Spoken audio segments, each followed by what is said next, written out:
Nella mostra raccontiamo con molta precisione la relazione vedova-Tintoretto e la raccontiamo attraverso documenti, diari, racconti, descrizioni.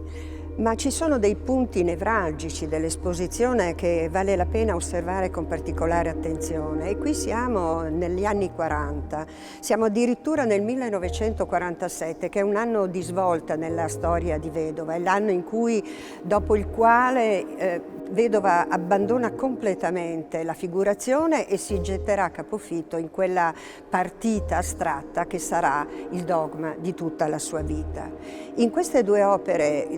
dedicate alla crocifissione, che riprendono in qualche modo la crocifissione della Scuola Grande di San Rocco, il luogo magico, il luogo culto per Vedova in cui ha imparato tutto di Tintoretto, notiamo una grande differenza 1942-1947.